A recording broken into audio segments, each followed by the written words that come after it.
స్వాగతం. ఈరోజు మనం ఆహ్, పరిశీలిస్తున్న మూలం బైబిల్లోని ద్వితీయోపదేశకాండం 11వ అధ్యాయం. అవును.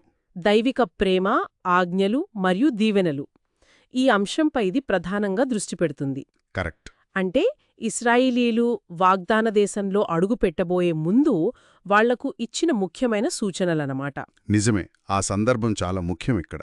ఈ మూలాన్ని మనకు పంపిన శ్రోత అడిగిందేంటంటే, ముఖ్యంగా దేవుడి పట్ల ప్రేమ, ఆయన మాట వినడం, మళ్ళీ దానివల్ల వచ్చే మంచి ఫలితాలు. వీటి మధ్య ఏదో లింక్ ఉంది కదా, దాన్ని అర్థం చేసుకోవాలనుకుంటున్నారు. అవును. ఆ సంబంధం అది ఈ అధ్యాయానికి గుండెలాంటిది.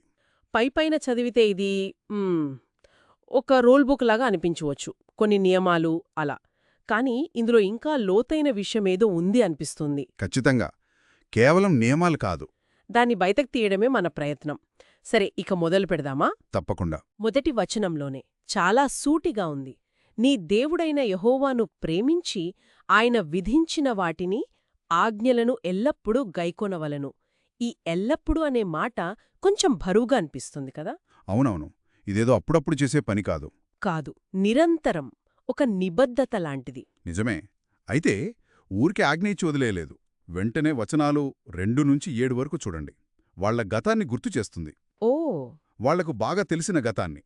ఇది చాలా ఆసక్తికరమైన పద్ధతి చెప్పాలంటే. ఎందుకు పాటించాలో చెప్పడానికి వాళ్ల కళ్లతో చూసిన సంఘటనలనే వాటిని సాక్ష్యంగా చూపిస్తుంది. అంటే ఊరికే నేను చెప్పాను కాబట్టి చెయ్యి అన్నట్టు కాకుండా, కాదు కాదు. మీరే చూశారు కదా అందుకే అన్నట్టుందనమాట. సరిగ్గా అదే పాయింట్. వాళ్ల ముందు తరాలు కాదు, సరిగ్గా అప్పటి తరం వాళ్ళు. వాళ్ల అనుభవాలనే ప్రస్తావిస్తుంది. దేవుని శక్తి, ఐగుప్తులో జరిగిన అద్భుతాలు, ఫరో సైన్యం, ఎర్ర సముద్రంలో ఎలా మునిగిపోయిందో ఇవన్నీ వాళ్ల కళ్ళారా చూసినవే. అవును. అరణ్యంలో వాళ్ల అవసరాలు తీర్చడం దగ్గరుంచి దేవుని మాటకు ఎదురు తిరిగిన దాదాను అభిరాములకు ఏమైందో, ఆ భూమి వాళ్లను మింగేయడం, అలాంటి భయంకరమైన సంఘటనలతో సహా. అమ్మో, ఆ దాదాను అభిరాములకు పట్టిన గతి విషయం వింటే భయమేస్తోంది. అంటే దేవుని మాటను తేలిగ్గా తీసుకోవద్దనే హెచ్చరిక చాలా బలంగా అనిపిస్తుంది. అవును. అది చాలా చాలా స్పష్టమైన ఉదాహరణ. అవిధేయతకు ఎంత తీవ్రమైన పరిణామాలుంటాయో చూపించటానికి. అందుకే చూడండి 7వ వచనంలో ఎలా ముగిస్తారంటే, యెహోవా చేసిన ఆ గొప్ప కార్యమంతయు మీ కన్నులే చూచినవి గదా అని. మీ కన్నులే చూశాయి అని. అంటే మీ సొంత అనుభవమే. అదే మీ నమ్మకానికి, మీ విధేయతకు ఆధారమవ్వాలని చెబుతోంది. ఇదేదో చరిత్రపాఠం కాదు, వాళ్ల జీవితంలో జరిగిన వాస్తవం. ఇక్కడ జ్ఞాపకమనేది ఒక కీలకమైన శక్తిగా పనిచేస్తుందన్నమాట. గతమొక పునాది అయితే, మరి భవిష్యత్తు? ఈ మాటలన్నీ వింటే, సరే, విధేయత చూపిస్తే ఏమొస్తుంది అనే ప్రశ్న వస్తుంది కదా? వస్తుంది. 8, 9 వచనాల్లో దీనికి సమాధానం ఉంది అనుకుంటా. వాగ్దాన దేశాన్ని స్వాధీనం చేసుకోవడానికి బలం వస్తుందని, అక్కడ పాలు తేనెలు ప్రవహించే దేశంలో ఎక్కువ కాలం బ్రతుకుతారని ఉంది. ఈ పాలు తేనెలు, ఇది కేవలం అలంకారమా లేక నిజంగా అంత సమృద్ధి ఉంటుందా? అది ఆ దేశం యొక్క సారవంతతకు, సమృద్ధికి సూచన ఖచ్చితంగా. కాని అసలు విషయమేంటంటే, ఆ దేశం స్వభావమే అది వాళ్ళని దేవునిపై ఆధారపడేలా చేస్తుందని తర్వాతి వచనాలు అంటే 10-12 చెప్తున్నాయి. ఇది చాలా చాలా ముఖ్యమైన పోలిక. ఎందుకని?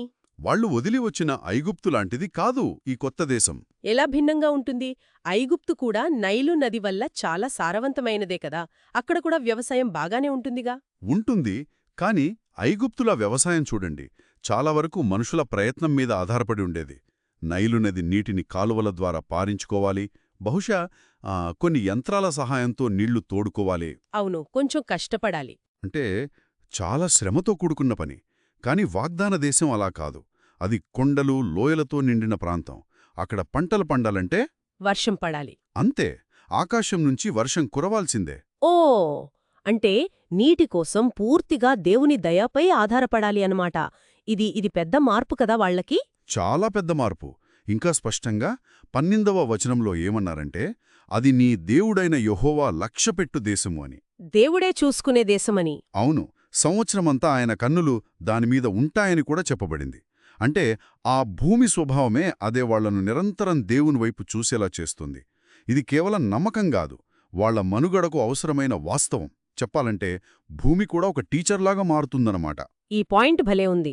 భూమి స్వభావమే దేవుడిపై ఆధారపడటాన్ని నేర్పిస్తోందంటే ఆ తర్వాత వచ్చే షరతులు అంటే 13-15 వచనాలు అవి ఇంకాస్త అర్థవంతంగా అనిపిస్తాయి. కరెక్ట్. మీరు మీ పూర్ణ హృదయముతోనూ మీ పూర్ణాత్మతోనూ మీ దేవుడైన యెహోవాను ప్రేమించి ఆయనను సేవిస్తే హ్మ్. అప్పుడు వర్షాలు సరిగ్గా కురుస్తాయని, పంటలు బాగా పండుతాయని, హ్మ్. పశువులకు గడ్డి ఉంటుందని, తిని తృప్తి చెందుతారని ఉంది. అంటే ప్రేమించి సేవించడం అనేది ఏదో నైతిక బాధ్యత మాత్రమే కాదు, అది వాళ్ల భౌతిక అవసరాలు తీరడానికి కూడా ముడిపడి ఉందన్నమాట. అవును.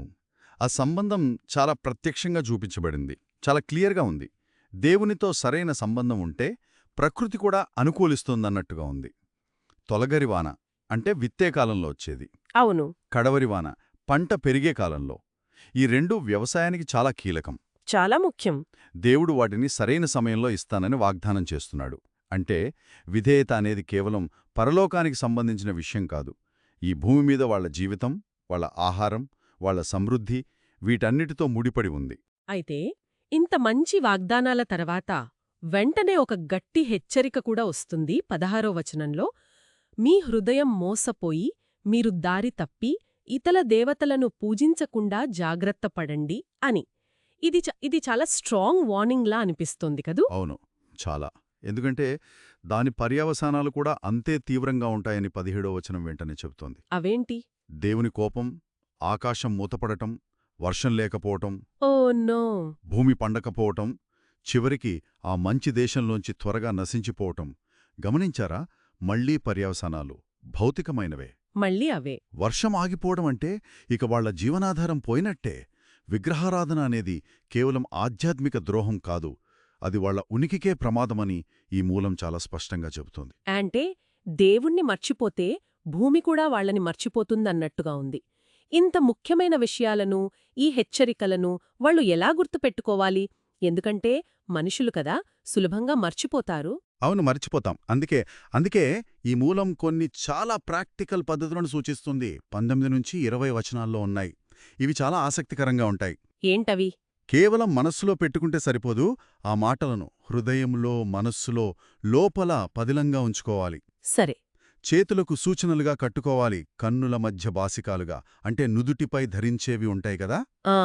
బహుశా దేవుని మాటలు ఎప్పుడు మన ఆలోచనల్లో ముందుండాలని గుర్తుచేసేలా అలా పెట్టుకోవాలి. అవే కాకుండా పిల్లలకు నేర్పించటం, ఇంటి తలుపుల మీద, గేట్ల మీద రాయటం కూడా ఉంది కదా. అవును, అది ఉంది. ఇది చాలా విస్తృతమైన ప్రయత్నంలా కనిపిస్తోంది. ఏదో ఒకసారి చేస్తే సరిపోయేది కాదు. ఖచ్చితంగా. ఇదేదో ఆదివారం బడిలో చెప్పే పాఠం లాంటిది కాదు. ఇంట్లో కూచున్నప్పుడు, బయట నడిచేటప్పుడు, పడుకునేటప్పుడు, లేచినప్పుడు, అంటే జీవితంలోని ప్రతి క్షణం వీటి గురించి మాట్లాడుకోవాలి, పిల్లలకు నేర్పించాలి. ప్రతిరోజు ఇంటి ద్వారబంధాల మీద, గౌణుల మీద, అంటే గేట్ల మీద రాయాలి. అంటే దేవుని మాటలు వాళ్ల వ్యక్తిగత జీవితంలో, కుటుంబ జీవితంలో, చివరికి వాళ్ల ఇంటి నిర్మాణంలో కూడా భాగమవ్వాలని చెప్పడం. జ్ఞాపకమనేది ఒక క్రియాశీలకమైన, నిరంతర ప్రక్రియగా మార్చాలనే ప్రయత్నం కనిపిస్తోంది. ఇంకా మర్చిపోవడానికి ఆస్కాలమే లేదు అన్నట్టుగా ఉంది గదా. అవును, నిజమే. ఇలా చేయడం వల్ల ఫలితమేమిటి? కేవలం గుర్తుండటమేనా, లేక ఇంకేదైనా ఉందా? లేదు, కేవలం గుర్తుండటం కాదు. దాని ఫలితం చాలా గొప్పది. 21వ వచనంలో ఉంది చూడండి. ఇలా చేస్తే వాగ్దాన దేశంలో వాళ్లు, వాళ్ల పిల్లలు చాలా కాలం, ఎంతకాలమంటే భూమికి పైగా ఆకాశం నిలిచినంతకాలం జీవిస్తారు. అబ్బా! ఇక్కడ మనం గమనించాల్సిందేంటంటే దేవునితో నిబంధన సంబంధం, దానితో వచ్చే దీవెనలు నిలవాలంటే దేవుని మాటలను నిరంతరం గుర్తుంచుకోవడం, వాటిని తర్వాతి తరాలకు అందించడం, అది అత్యవసరమని ఈ మూలం చెప్తోంది. ఇది కేవలం వ్యక్తిగత భక్తి కాదు, అదొక సామూహిక తరతరాల బాధ్యత. ఇది చాలా లోతైన విషయం. ఇక ఈ అధ్యాయంలో విజయం గురించి కూడా ప్రస్తావన ఉంది కదా. ఉంది. మళ్ళీ అదే షరతు కనిపిస్తుంది నాకు. 22వ వచనంలో ఆజ్ఞలను జాగ్రత్తగా పాటించడం, దేవుణ్ణి ప్రేమించడం, ఆయన మార్గాల్లో నడవడం, ఇంకా ఆయనను హత్తుకొని ఉండటం. అవును. ఈ హత్తుకొని ఉండటం అనే మాట, ఇది చాలా సన్నిహితమైన వ్యక్తిగత సంబంధాన్ని సూచిస్తున్నట్లు అనిపిస్తోంది. కేవలం రూల్స్ ఫాలో అవ్వడం కాదు. ఖచ్చితంగా. అది కేవలం నియమాలు పాటించడం కాదు, దేవునితో ఒక అన్యోన్యమైన బంధాన్ని కలిగి ఉండటం, చాలా పర్సనల్ రిలేషన్షిప్. అలా ఉంటే ప్రతిఫలంగా గొప్ప విజయాలు వాగ్దానం చేయబడ్డాయి 23-25 వచనాల్లో. అవేంటి? దేవుడే స్వయంగా వాళ్ల శత్రువులను, వాళ్లకంటే బలమైన జాతులను కూడా వాళ్ల ముందు నుండి తరిమివేస్తాడు. అంతేకాదు, వాళ్ళు అడుగుపెట్టే ప్రతి స్థలం వాళ్లదే అవుతుందని సరిహద్దులు కూడా చెప్పారు. అరణ్యం నుండి లెబానోన్ వరకు, యూఫ్రెటీస్ నుండి పడమటి సముద్రం వరకు. ఇది చాలా పెద్ద వాగ్దానం. నది ఇంకా వాళ్ల ముందు ఎవరూ నిలవలేరని, దేవుడు వాళ్ల భయాన్ని, బెదురును శత్రువులపైకి పంపిస్తాడని కూడా ఉంది. వావ్! అంటే ఇక్కడ సైనిక విజయం అనేది వాళ్ల బలం వల్ల కాదు, దేవుని పట్ల వాళ్ల విధేయత వల్లే వస్తుందని చాలా స్పష్టంగా చెప్పబడుతోంది. దేవుని పక్షాన నిలబడితే విజయం తథ్యం అనే భరోసా ఇస్తోంది. ఇన్ని వాగ్దానాలు, ఇంత భరోసా తర్వాత అధ్యాయం ముగింపులో మళ్లీ ఒక కీలకమైన ఎంపిక ముందుకొస్తుంది. 26వ వచనంలో, చూడండి, నేను ఈరోజు మీ ఎదుట దీవెనను, శాపాన్ని పెడుతున్నాను. ఇది చాలా సూటిగా తేల్చి చెప్పినట్టుంది. ఫైనల్గా ఇదే విషయమన్నట్టు. అవును, ఇది మొత్తం అధ్యాయ సారాంశం లాంటిది. ఫైనల్ కాలనమాట. జీవితమనేది ఎంపికలతో నిండి ఉంటుంది, కాని ఇక్కడ చాలా ప్రాథమికమైన, చాలా ముఖ్యమైన ఎంపికను వారి ముందుంచుతుంది. ఆ ఎంపికకు ఆధారాలు కూడా చాలా స్పష్టం. 27, 28 వచనాలు. అవును. దేవుని ఆజ్ఞలు వింటే దీవెన, వినకుండా దారి తప్పి తెలియని దేవతల వెంట వెళితే శాపం. ఇందులో పెద్ద కన్ఫ్యూజన్ ఏమీ లేదు. చాలా బ్లాక్ అండ్ వైట్గా ఉంది. మధ్య మార్గం లేనట్టే ఉంది. లేనట్టే కనిపిస్తోంది. ఇది మనల్ని కూడా ఆలోచింపజేస్తుంది కదా, మన జీవితాల్లోని ఎంపికలు, వాటి పర్యవసానాల గురించి. నిజమే. ఈ ఎంపికను కేవలం మాటల్లో చెప్పటమే కాదు, దాన్ని ఒక ఆచరణ రూపంలో కూడా గుర్తుంచుకునేలా ఒక ఏర్పాటు చేయమని కూడా సూచన ఉంది కదా. 29-30 వచనాల్లో గెరిజీము కొండమీద దీవెన, ఏబాలు కొండమీద శాపం ప్రకటించాలని. అవును, అది చాలా ముఖ్యం. వాళ్ళు దేశంలోకి ప్రవేశించగానే చేయాల్సిన పనేది.